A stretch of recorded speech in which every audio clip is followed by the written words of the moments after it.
Hi, my name is Sam Johnson and I'm a voice teacher. I'm here with my friend Steve Giles. He's a member of the Vocology in Practice board. He's a voice teacher, obviously, and I don't know, that's actually not obvious. This is Steve Giles. He's a voice teacher. He lives in Phoenix with me. He's a member of the Naked Vocalist podcast with another really great voice teacher, Chris Johnson. And we're here to do a reaction video. Let's do it. I mean, I'm excited to get judgy. I don't know if that's the right thing to... Politely judgy. Politely judgy, exactly. Yeah. So we're going to be reacting to and analyzing chesty, heady, balanced, mixed, mask place, head voice differences in famous singers.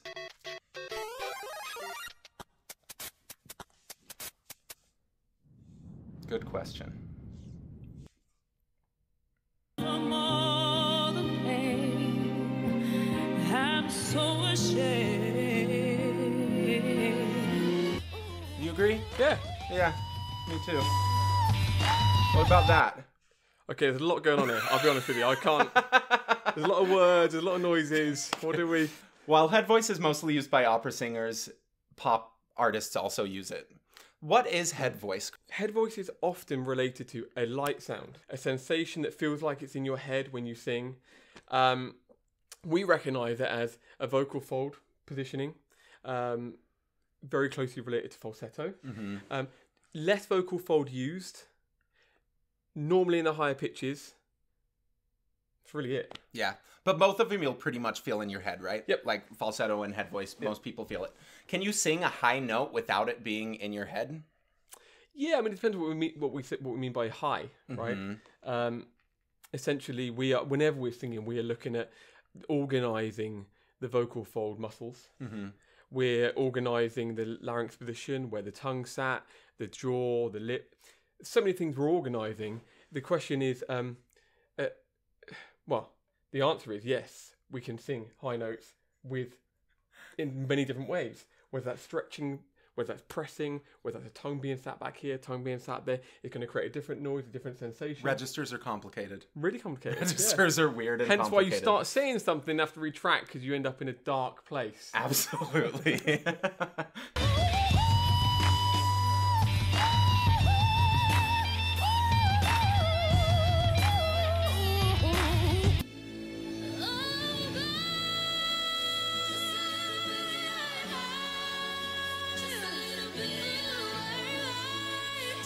Okay, we've crossed the mixed voice.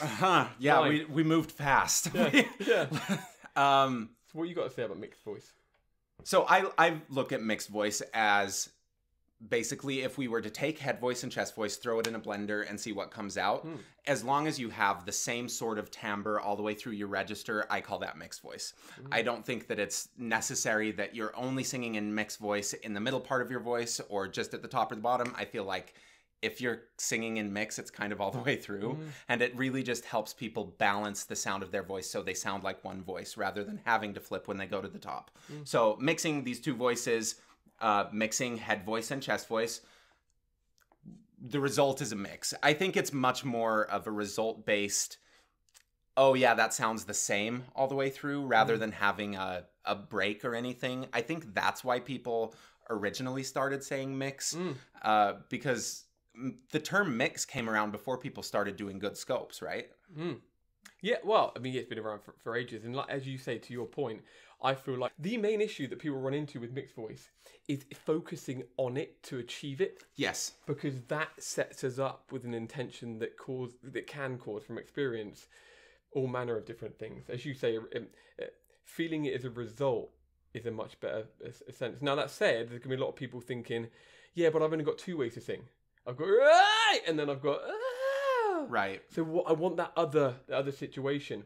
So what do I do to get that? And that's all of singing lessons is exactly what do we do to get that. But a chesty mix would just be something, I usually say it's a little bit of a heavier mix because I'm starting to use more terms of lightness and heaviness. I think that is actually usable where chest voice and head voice are almost unusable terms most of the time just because who cares where you're feeling it as much? Whatever it is for you as a person, that's your truth. And if there are some people who don't feel what I hear as head voice in their head. So how do you deal with that? I mean, that's where it gets these terms are so loaded and so influential in how people prepare to start singing that I try not even to use them quite as much. But anyway, a chesty mix I view as just a really heavy mix where you've got a lot more TA involvement, a lot more thyroid involvement, and it's just very, very heavy. That's what I call a chesty mix. Well, I love that. There's another side to this, right? I mean, as a strategy, you would say that we would aim for, us as an individual singing from bottom to top with the option to sing with a full tone. Exactly. Or if I want to lighten that tone, cool. If I want to go in, so that's if we go with that as a universal aim, I think that's a great place to start. And then, as you say, can you add more depth of fold? Can you close up your mouth a little bit to give a different acoustics outcome? There is another side to this, which is, are we using other muscles at certain points in order to create a chesty mix? Exactly, and that's so common. So common, and we don't know. I mean, the truth of it is, we don't really know. I mean, there's no camera down Christina Aguilera's throat right now saying, yeah, do you know what? She's bringing in her neck into that. So we don't know. It's a game we're constantly playing, but if we go with that first strategy, and then, as you say, it's kind of work a little bit more into more depth. Exactly. It's a good strategy, that, I think. Cool. And then the headier mix is what I'd call more of a lighter mix. Less depth of fold, like you said, maybe a little less chord closure. Just all over, a little bit lighter. And I like saying light because you can sing in a light mix and have it be a low note. But these words don't cover that, in my opinion. Sure. She's awesome.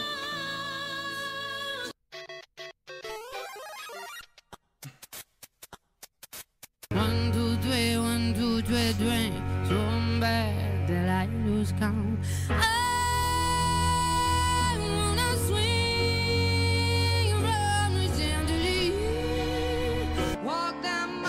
So with that, what did you hear right there? What did Sia do, in your opinion? If she came into your studio right there, would you be like, yeah, that's great? Or is there anything that you'd want to give her little tips on making it an easier type experience or a different sound? How would you look at Sia? Yep. Right there. So I'll split that into two, simply. One is she's making a very clear stylistic choice, whether or not she deems it as a conscious choice right now or not, because she's done it so long. I guess she doesn't speak like that. That first line, 1, 2, 3, 1, 2, 3. I guess she didn't speak like that, so she's choosing to do that as a cool stylistic preference, which is awesome. Which is just not opening the mouth very much. You got it, yeah. And then there's no doubt about it. Like she could probably find a slightly easier way to sing the "I'm gonna swing," but that worked for her. You can tell that she is not killing herself doing that. We have to ask the question as voice professionals, is she able to sustain that in the long term? Are people singing this song going to perceive that as something different, approach it, and then do something different, which may not be as healthy as she's doing it, which is often what we run into, right? And I think it's why this question's asked quite a lot about series, is why, is we've seen a lot of people harming themselves singing in a style that's similar to this, but she's doing a fine job. And now we get Adele. Until the end. That's actually... I hear that as a lot mixier than I'm used to hearing from Adele. Like, that was not nearly as heavy around that note as what I'm used to with her. That's such a... I would say that's more of a mix rather than pulled chest, which is... At least that's how I'm viewing it. Absolutely, yeah. Actually, I don't know if I hear a little bit of auto-tune in that as well, but could be... I could be wrong, but people are gonna have our heads in the comments. Oh, really? I'm just, I'm being real. It might just be the performance. Yeah. But you're so right. Lighter. I'd be interested to know where this falls in terms of her timeline as a singer. She sung it seems like she sung a lot heavier earlier on, and then she started probably with the increase in tours, everything else as she progressed. I sense that she started to kind of singing more lighter, as you said. Lighter, stretchier. In that I feel like in her first few records, she was just not letting her chords stretch nearly as much. It was just like, okay, CT, you're not involved, except for when we flip. Sure. And then it's a very flipped, separate sound. But that sounded like it could keep going. Yeah. Where a lot of the stuff that I'm used to from that era, and it's just because, you know, in the voice community, everyone was talking about it because it was huge seeing someone, you know, of her standing in the world get nodules and have it cancel a tour, and everyone was arguing about it all the time, and well, how can she do this right and this? I think that she has made some choices, and they sound really, really smart, because Really that smart. sound, I think, is going to be much more sustainable. Absolutely.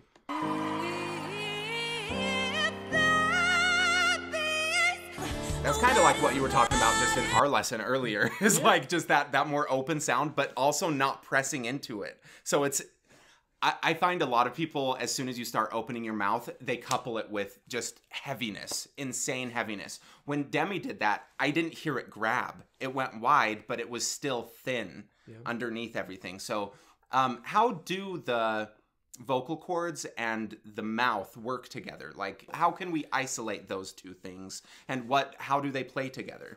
Well, as you say, I mean, a simple way to look at this is when we open the mouth,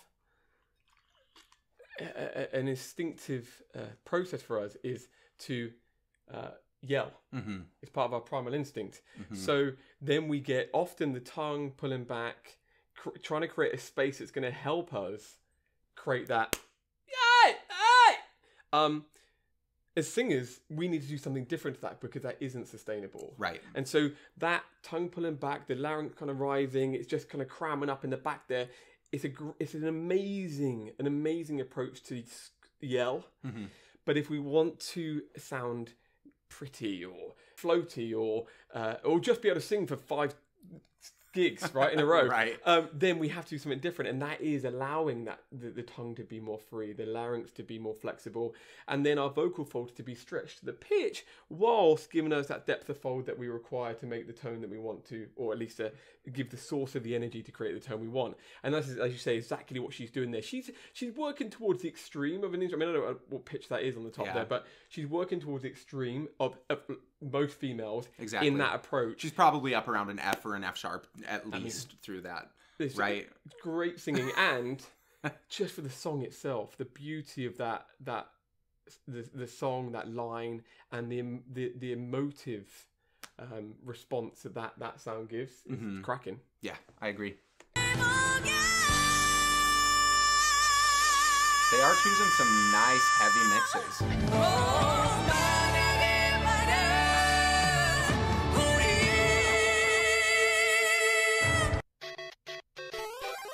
Ailee's great.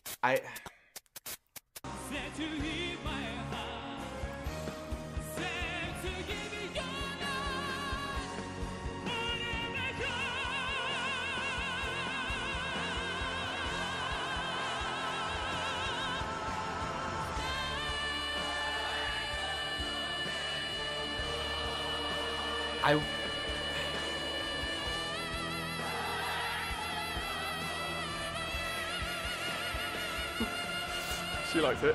Yeah. I wouldn't call that a heady mix, because it's so high that there's just it's past that point where everything just gets loud up there all the time, you know. I mean, it's just scrapped mixed voice and heady. Let's call it loud. Yeah. Right, no, yeah. In truth, right? Because you're so right. He just knows. He just consciously or not knows how to shape his instrument to create some big noises. He's very good at singing loud and high. Yeah. I guess that's where terms like heady mix make kind of sense, because if most people singing up there are going to feel it in their head, that's a way to communicate with another singer about it. And that does matter. These terms aren't going to go anywhere, but I feel like there is a lot of work that we can do to at least know what other people are talking about. Because when I hear someone say heady mix, I immediately go to parse like what that means to them, rather than knowing what heady mix is. There's no uniformity, it feels like. And so that's really hard. And that's a big issue that I have with some of these videos sometimes, is that most of my time is spent figuring out what they're talking about and what they're hearing for, rather than being able to hear it myself unbiased, you know? I mean, this is tricky because by nature of the video itself, I don't know who made this video. Right.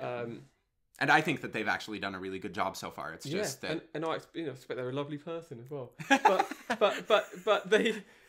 But by nature of them making it, I guess there is a sense of, this is what I mean by these terms. Right. If it is confused with the person listening going, okay, that is what that means universally, then that that kind of tricky. Yeah, that could be a problem. But yeah, cool. Same thing with the mosh. It's so high that it's just gonna be loud. It sounds easy. It's free. Jeez.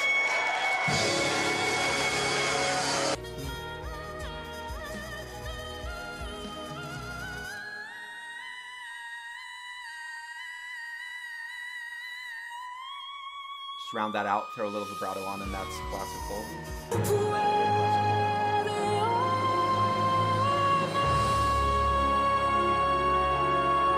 Like now, what's going through my head is I don't know what they mean when they're talking about supported versus unsupported yet. Cool. That's another word that gets thrown around in the same way and can just get very confusing. Yep.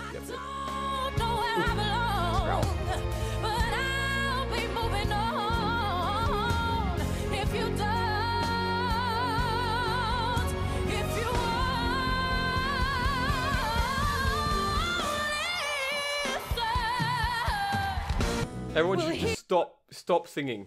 Everyone else should stop singing. Exactly. Have you ever heard her sing?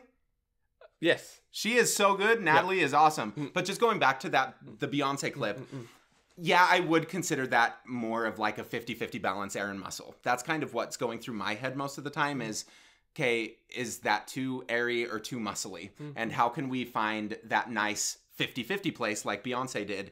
And then lighten it up where we need to and heavy it up where we need to. But as long as you can find that place, that sounds very even to me. Yeah, and have the flexibility or the agility to distort. Oh, yeah. At the same time. Oh, yeah. You know, as we know, anything that is constricted by the definition of muscles perhaps being used that maybe shouldn't be used. Do we know what those muscles are at that moment? No, we don't. But we get the idea.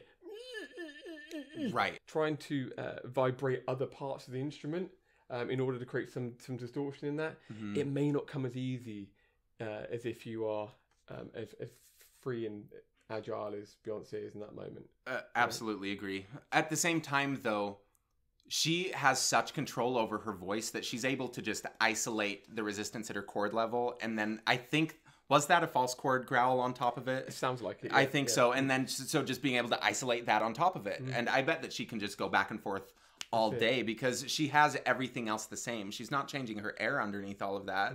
She's not changing a ton with her mouth. It's just like on-off distortion, which... And the beautiful thing is you can tell that she doesn't even have to think about that. No. You know, it's just, she's just making noises and they're just beautiful. And why would you ever want to be able to think about those things? That's what you do in the lab, not when you're performing. Exactly that, yeah. Now we get to watch one of my favorite YouTube singers and just singers in the world.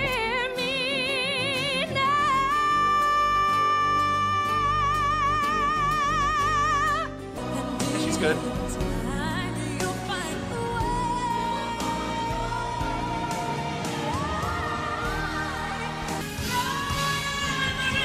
Now it's just like the five best singers one after ever. the other. Yeah. I think it is kind of fun that they have placed all of these incredible female singers under balanced mix. Is that what it was? Yeah. Everything that this is demonstrating is balanced mix at this point.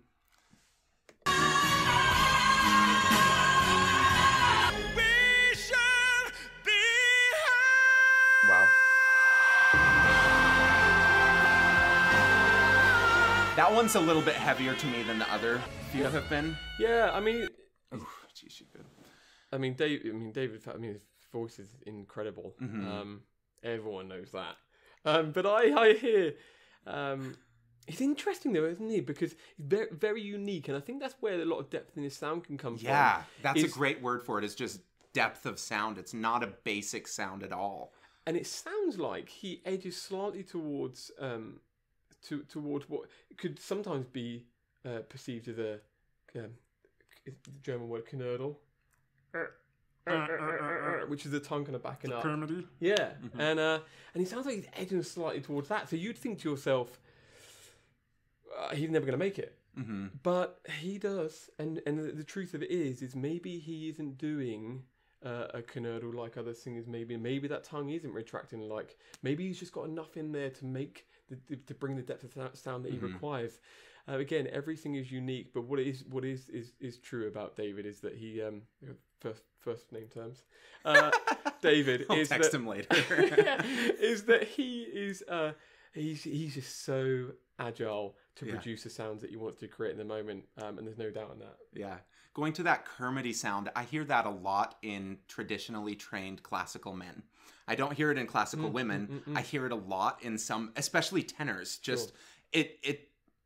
I wonder what his training was. Do you know what his background was? I don't actually know. No. Yeah, I have no idea. But he does so much well that those little things that I'd probably want to change in the moment if I was working with him, when you get out in front and of a bunch of people and are performing like that, who cares? Yeah. At that point, it's just, wow, look at this. And if you're thinking, man, I hear a little bit of a tongue retraction or a little knödel, you're missing the point. Yeah. You're not watching it the way...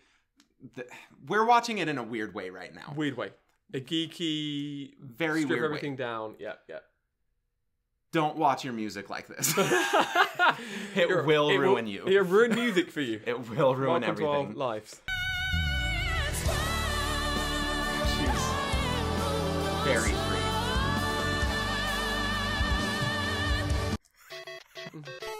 Okay, mask placed head voice. Just based on the term, how do you think that's going to differ from heady mix? I think it's going to be brighter. I think it's going to be disconnected. Yeah. I think it's just going to be flipped and like a fortified falsetto type thing. It's going to be fine.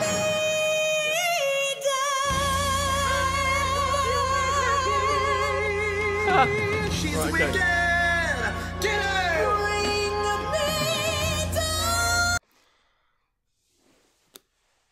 That's a lot for me to unpack. That's a lot.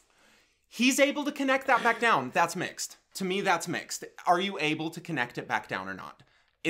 Are you able to have that sustained sound all the way through your range? He's able to. To me, that's mix. Because going back to my original definition of just one voice all the way through, what do you think? Well, I think firstly, any guy trying to produce a strong sound in these pitches is going to have to do something like this. It's harder to sing it soft. Exactly. And to get that kind of... I agree. I am going to feel that more in my mask. When I sing that kind of thing, I'm going to feel a lot of forward vibrations. Yep. Another question that I have just that would be fun to talk about is what's the difference between mask placement and nasal stuff? That I think a lot of people get kind of mixed up with because they're told not to sound nasal, but they're told to put it in the mask. I think that can be a hard direction for some people to follow. Absolutely. But anyway, when he's singing these notes, you will feel it very, very masky and probably not as much of that hold on, right? But if there's still 5% hold on, then to me, that's mix. And he's still going to be able to connect that back down. Yeah, I mean, and that's it. And it really works towards his again, agility as a singer to be able to move quick. Yeah. And that's what we're asking a lot of singers to do a lot of time is how quickly can you readjust to the different pitches that you're singing in your song. Up into these pitches, and then as you come back down, can you very quickly readjust at vocal fold level, readjust the larynx positioning, and at acoustic level? Consciously, definitely not. But over the course of months and years, this is what we're training is how quickly can we adjust these things. And like you say, he does a great job of creating depth in the sound as a man in those pitches. By using the nose, the nasal passages as even a slight occlusion, a soft palate and the tongue, just guiding some of that into the nose, and so that's essentially what he's very smartly using as a tool there to create a sound that's going to be similar to the sound that Adina might be using when she's belting her face off. Sure.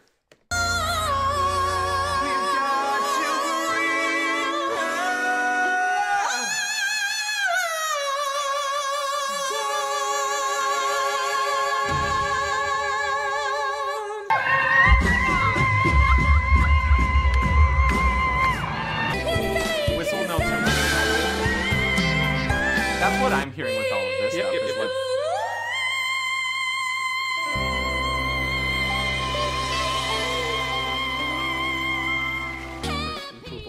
Yeah, it's beautiful. I would say all of these are mixes. To me, it just does. None of it sounds disconnected. I think that these people can bring this back down.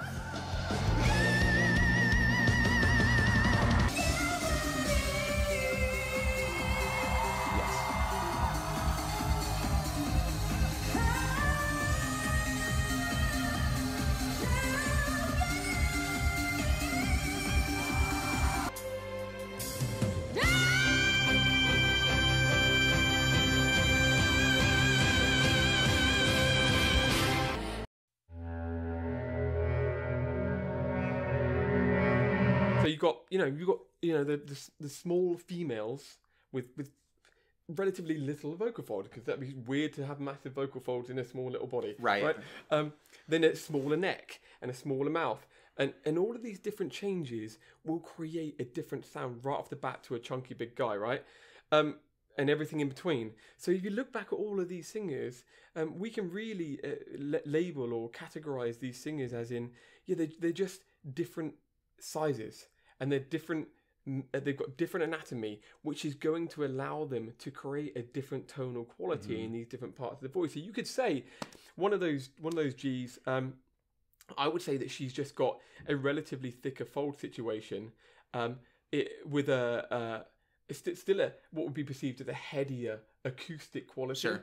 And then they've flipped into someone belting more in that belting posture, higher larynx. Probably to the extreme of that person's voice. You notice that she got there, but very quickly wanted to get off it again because it is an extreme. So again, would that smaller girl be able to produce that beltier situation? Maybe not, because she doesn't have that. It might be hard. Anatomy. Maybe that is all of the depth that she has. Exactly. And at that point, that's why you have to trust your body more than anything, I think. And if it feels right, you're probably on the right path. With her singing this, I'm sure all 5 of these people have, it feels right. Exactly. Listening to any of them back, you're like, oh man, that is a good sound. Just from an aesthetic side, from a technical side of, I think that that's going to be sustainable for a long time, and that just feels good. That's where I just kind of hate these terms more and more, because it's like, what's the point? If we were able to describe it in all of these other ways, just to try to unpackage one term, how is it universally applicable? If I say that it just makes it so hard, I think, using terms that refer to how most people feel, rather than objective things that are observable. And with singing, it's so hard because none of this is observable, like in the real time. You can see your face, and you can see weird stuff happening on the outside, and you can deduce what's happening from the inside using your ears, but... You're right. And even, is anybody watching these videos, it could even feed into, that means the inspiration from the videos is amazing, and motivation to sing. But the first question, a great question to ask when you go into singing these things yourself is, or mantra for yourself is, but I may not necessarily be able to create that sound, and I may not even want to, if you think about it. And I know that you're the same with this. I feel like our job really is to help a singer feel amazing as the core. I feel great when I produce these sounds. Yes. And then the perception of what I want to hear or what I want to produce because of what I've heard doesn't factor in. You see that as a timeline. The more advanced singers get, the less they care about the other singers, because I feel for that reason, because it feels amazing. Or even about their own sound. Like, forget the other singers and judging what they sound like. I find a lot of people stop caring about what they're hearing in the moment when they're singing. And I feel like the faster I can get someone to do that, the faster they can make some real progress. So it's all so complicated. End video there. Yeah. Bye, guys. Where can people find you? Well, for singing stuff, which I guess that's what people want from me, is we've taken 6 months off because of the transition over here. But Because you moved from some place to a different place? from UK to the States. And so and Chris had a baby, had loads of stuff going on. But we're back in from January. The podcast is on iTunes, The Naked Vocalist, and That's excellent. We've got a blog online. We've got some stuff on Instagram as well. Some cool little videos, just some quick fixes. If you like my videos, you're probably going to like his podcast. Just as a blanket statement. If you don't, come attack me later. But like, you're probably going to like this podcast. Yes, if you don't like our stuff, attack him and not me. Exactly. I will take all the blame for that right now. And I'm Steve Giles UK on all of the other things. SteveGilesUK.com and Steve Giles UK on Instagram, etc. Perfect. Thank you for having me. It's amazing. Yeah, thank you so much. privileged to be part of I'm this. so stoked that you were able to come on this. I just love talking about The Voice. I know you do. And I'll be honest with you, as we've discussed before, the things like this are tricky because we come at this from a different vibe, and then you end up looking judgmental, even though by nature we're not. But this is what I've loved about your stuff is your intellect coming at it from a place of knowledge and a positive viewpoint. So this is why I think this is amazing, and I'm so pleased to be part of it. Yeah. I'm glad you are. Thank you. I take lessons from him every week. Thank you for watching. Please like and subscribe. Click on the notification bell if you want to see my future videos in the future. And leave a comment what you thought about this. Thanking Steve. Go talk to him. Thanks for watching. Thank you.